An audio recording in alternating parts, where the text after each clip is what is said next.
Estudo Bíblico Atos 2. O dia do Pentecoste. Capítulo 2, versos 1 a 41. Verso 1. Dia de Pentecostes. Pentecostes significa 50º, pois era uma festa que acontecia 50 dias após a Páscoa. Levítico 23, versos 4 a 7 e 15 e 16. Era celebrado no primeiro dia da semana e era uma das 3 grandes festas anuais de Israel, Deuteronômio 16:16, precedida pela Páscoa, Números 28, versos 16 a 25, a primeira grande festa, e seguida, 4 meses mais tarde, pela festa dos tabernáculos, Levítico 23, versos 33 a 43, Números 29, de 12 a 38, e João 7, versos 1 a 44. O Pentecostes é também chamado de Festa das Semanas, porque era celebrado 7 semanas depois da Páscoa, Deuteronômio 17:10. De Festa da Colheita, porque os primeiros frutos da colheita eram então juntados, Êxodo 23:16. E de o Dia das Primícias, pois era feita a oferta das primícias, Levítico 23:20, Números 28:26. Jesus foi crucificado no período da Páscoa e ascendeu aos céus 40 dias após sua ressurreição. O Espírito Santo veio então 50 dias após a ressurreição, 10 dias após a ascensão de Jesus, como as primícias da herança dos crentes, 2 Coríntios 5:5. Estavam todos reunidos. Todos os apóstolos, capítulo 1, verso 16, estavam lá, e provavelmente muitos dos 120 antes mencionados, capítulo 1, verso 15. Judeus de muitas nações se reuniam em Jerusalém por ocasião do Pentecostes. Desse modo, o discurso de Pedro, versos 14 a 36, foi proferido para um público internacional e resultou em uma colheita mundial de novos cristãos, os primeiros convertidos ao cristianismo. Verso 2. Um som de um vento impetuoso. 3 sinais da presença de Deus, vento, fogo e pregação inspirada, foram testemunhados. Êxodo 3, verso 2, 13, 21, 24, verso 17, 40, verso 38, 1 Reis 19, versos 11 a 13. Vento é um símbolo da presença do Espírito Santo, Ezequiel 37, 9 e verso 13 e João 3, verso 8. Enquanto fogo é um símbolo do seu poder purificador e julgador, Mateus 3, versos 11 e 12. As línguas eram vários idiomas falados em todas as partes da região mediterrânea oriental, de Roma à Pérsia. Versos 3 e 4. Esse acontecimento se deu em cumprimento às palavras de João Batista sobre o batismo com o Espírito Santo e com fogo, Lucas 3,16, e às profecias de Joel sobre o derramamento do Espírito Santo, Joel 2, versos 28 e 29. Verso 4. Cheios do Espírito Santo. Quando o Espírito Santo foi dado aos homens, os discípulos foram batizados, capítulo 1, verso 5, e ao mesmo tempo cheios do Espírito Santo. O batismo do Espírito foi descrito em 1 Coríntios 12, 13. É obra do Espírito Santo reunir pessoas de diversas raças e antecedentes sociais variados em um só corpo, o corpo de Jesus Cristo, que é a sua igreja. Esse batismo significa 1. A presença e atuação do Espírito dentro do crente. João 14:17, não apenas exteriormente, Juízes 6:34, 15, verso 14, Ezequiel 36, verso 26. 2. A presença contínua em vez de esporádica. 3. Que ele habita em toda a igreja, 1 Coríntios 3:16 e 12, versos 12 e 13, antes somente em indivíduos excepcionais. 4. Que sua presença enche a igreja de vida. provendo poder para propagar o Evangelho, verso 4, para confrontar o mundo sem temor, verso 14, ganhar almas, verso 41, e operar milagres, verso 43. Conclui-se que há apenas um batismo da Igreja e dos indivíduos, mas repetidas plenitudes do Espírito Santo que Deus ordena aos crentes manter para o serviço, Efésios 5,18, e exercício dos dons, 1 Coríntios 12, versos 7 a 11. Verso 5.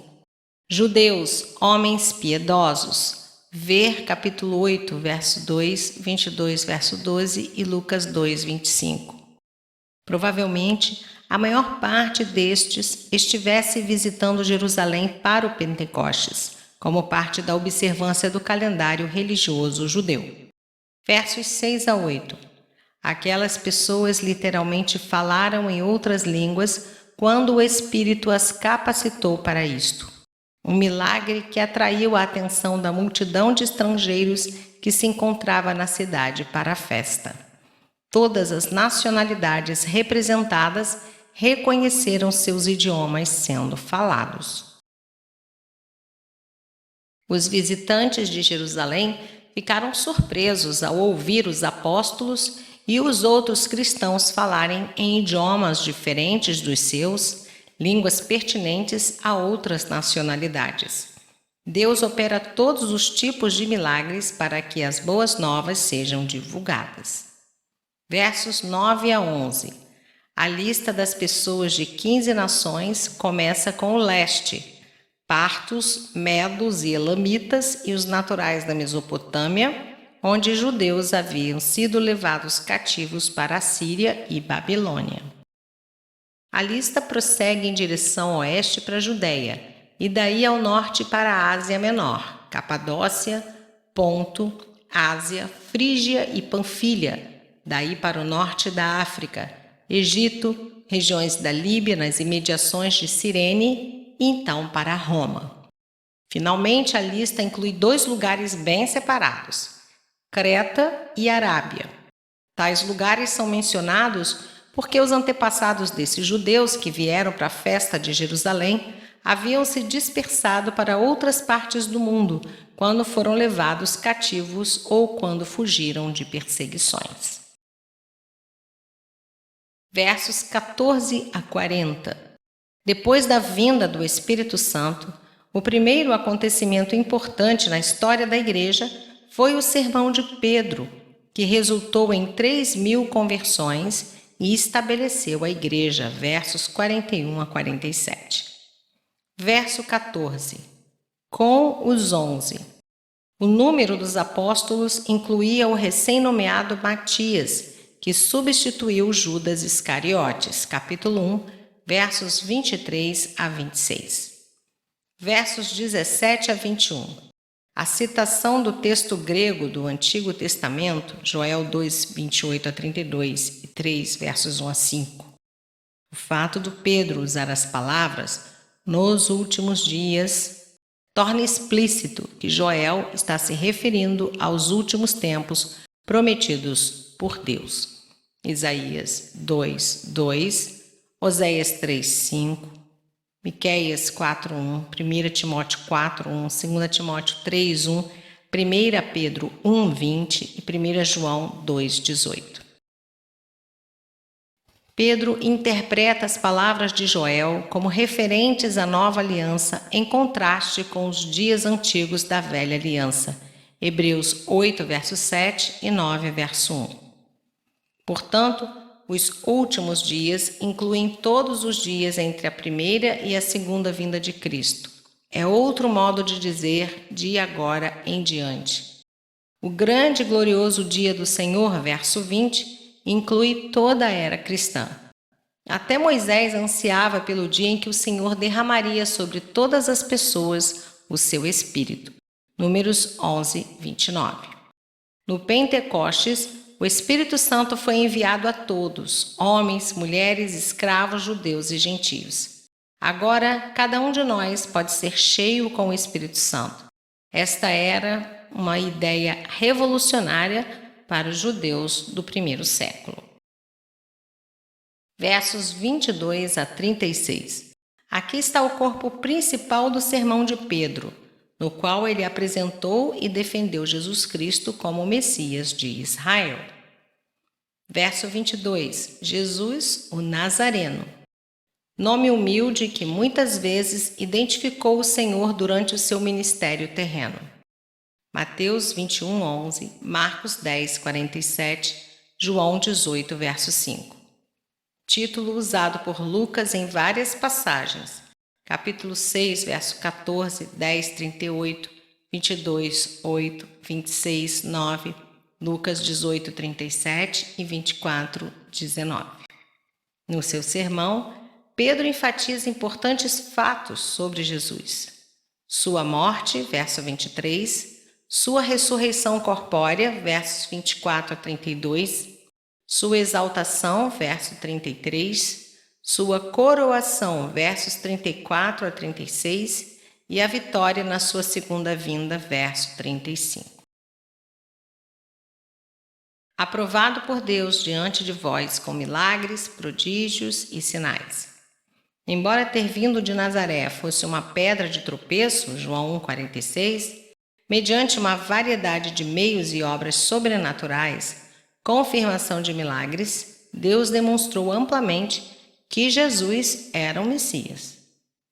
Verso 23. Desígnio e presciência de Deus. Ele foi entregue às mãos de iníquos, os romanos que ignoravam a lei de Deus, para que fosse crucificado e morto.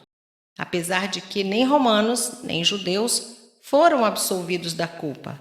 A morte de Jesus aconteceu de acordo com um determinado desígnio e presciência de Deus. Capítulo 17, verso 26, 2 Crônicas 25, 16, Jeremias 21, 10 e Daniel 11, 36.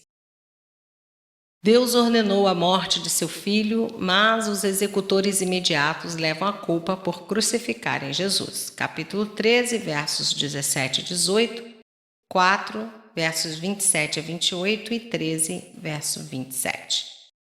Verso 24. Ao qual Deus ressuscitou. Embora juízes humanos condenassem Jesus à morte, uma corte mais alta ressuscitou-o dos mortos, uma vez que era impossível que o Messias permanecesse sob o poder da morte. Verso 25, diz Davi.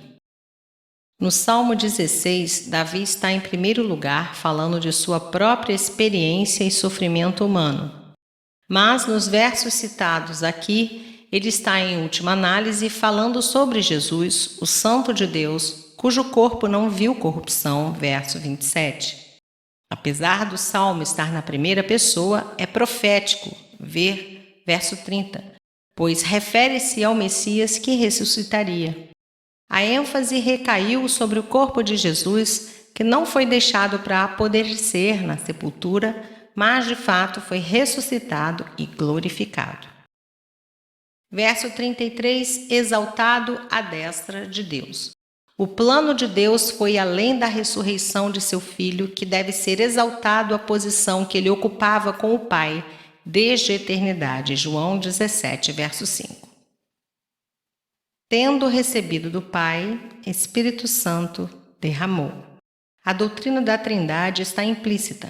Pedro mostrou como o Pai, versos 32 e 33, operava na vida, morte, ressurreição e exaltação de Jesus, seu Filho, e o Espírito Santo produziu o milagre de fazer com que seus servos falassem em línguas. Verso 36. Nesta declaração culminante, Pedro não somente realça que Jesus é o Messias de Deus do Antigo Testamento, capítulo 3, versos 18 e 20, 4, verso 26, 5, verso 42, Isaías 11, 1 e Lucas 4, 18 a 21, mas também que ele é o Senhor exaltado, Romanos 10, 9, Filipenses 2, de 9 a 11, e o Rei vitorioso, 1 Coríntios 15, versos 24 e 25, e Apocalipse 19, 16. Verso 37. Que faremos? Depois da mensagem de Pedro, poderosa e cheia do Espírito Santo, os ouvintes em tristeza profunda, remorso e forte convicção espiritual ficaram perplexos diante da acusação de terem matado o próprio Messias que estavam esperando. Desejam saber o que devem fazer. Versos 38 e 39. Arrependei-vos. O arrependimento, que significa voltar-se para Deus com tristeza pelo pecado, e o batismo, eram partes importantes da mensagem de João Batista, Mateus 3, verso 1 e Marcos 1, verso 4, e de Jesus, Mateus 4, 17, 11, verso 20 e Lucas 13, versos 3 e 5. Tornaram-se, portanto, mensagens centrais na pregação e no ensino da Igreja, Mateus 28, versos 18 e 19. Ao final de cada mensagem principal apostólica, faz-se o apelo ao arrependimento para receber o perdão dos pecados. Capítulo 3, versos 19 e 26, 5, 31, 10, 43, 17, verso 30 e 26, verso 20.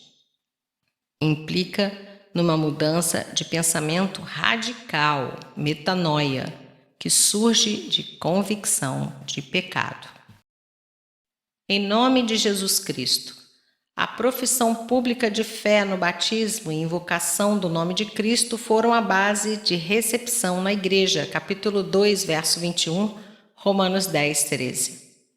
O dom do Espírito. A regeneração se realiza pela obra do Espírito no interior da vida que o aceita, não por uma espécie de magia no rito do batismo. O batismo nos identifica com Cristo e com a comunidade de cristãos. É uma condição de discipulado e um sinal de obediência e fé. Os dons do perdão e da habitação interior do Espírito Santo são essenciais para produzir o fruto do Espírito na vida dos crentes, Gálatas 5, versos 22 e 23, e para exercer os dons que o Espírito escolhe dar em diferentes tempos a diferentes crentes, 1 Coríntios 12, versos 4 a 11. Versos 40 a 41. O apóstolo, logo após, exortou seus ouvintes a salvarem-se dessa geração perversa, pois ninguém pode ser salvo se não abandonar a perversidade e a corrupção da sociedade contemporânea. Lucas 9, 41, 11, 29, 17, 25 e Filipenses 2, 15. Pedro fez o apelo de arrependimento e deu seu testemunho de que Jesus era o Messias deles. O resultado foi que cerca de 3.000 pessoas aceitaram sua palavra e foram batizadas, professando sua fé, e foram acrescentadas à comunidade do pequeno círculo de crentes. Não há nenhuma indicação de que os apóstolos tenham imposto as mãos sobre esses novos convertidos para que eles recebessem o Espírito Santo. Os primeiros dias da Igreja em Jerusalém, capítulo 2, versos 42 a 8, primeira parte. Características da Igreja Apostólica em seguida ao derramamento do Espírito. Capítulo 2, versos 42 a 47. Nota homilética. Uma igreja exemplar. Primeiro, formada de crentes batizados, unidos com padrões definidos de doutrina, comunhão, amor e oração. Segundo, rege-se segundo a autoridade dos apóstolos. Seu ensino deriva-se de Cristo, sendo preservado no Novo Testamento. Terceiro, o centro da comunhão se manifesta no ágape, festa ou refeição de amor, incluindo a Santa Ceia, versos 42 e 46, comunidade de bens, versos 44 e 45, e socorro dos necessitados. Quarto, louvor e alegria no Senhor, verso 47. 5. Frequência no culto, verso 46. Sexto, crescimento e excelente reputação, versos 41 e 47. Verso 42. Na doutrina dos apóstolos e na comunhão, no partir do pão e nas orações. Este é o resumo dos elementos essenciais necessários no discipulado cristão. Eram elementos que os apóstolos haviam aprendido de sua experiência com Jesus. Seu ensinamento a respeito de sua pessoa e obra, Mateus 16, versos 18 e 19, Lucas 24, 46, e sobre a responsabilidade deles como seus seguidores, Mateus 5, verso 7. A comunhão de Cristo com seus discípulos, João 13. A ceia do Senhor, o partir do pão, Mateus 26, versos 17 a 30. E sua vida de oração pelos discípulos e com eles, Mateus 6, versos 5 a 13, Lucas 11, versos 1 a 13 e João 17. Verso 44. Todos os que creram estavam juntos. Isto demonstra a unidade do Espírito que Paulo mais tarde advoga, Efésios 4, verso 3. Verso 45. Vendiam as suas propriedades. Unificados no Espírito, os crentes estavam sintonizados com as necessidades físicas dos outros e voluntariamente, capítulo 4, verso 34 e 5, verso 4, contribuíam para suprir aquelas necessidades. Capítulo 4, verso 32. Tudo, porém, lhes era comum. Verso 46. Partiam pão de casa em casa. Isto se refere às refeições diárias comuns compartilhadas nos lares. Verso 47. Acrescentava-lhes o Senhor. A igreja pertence ao Senhor e Ele é aquele que soberanamente constrói sua igreja. Mateus 16, 18 e 1 Coríntios 3, verso 9.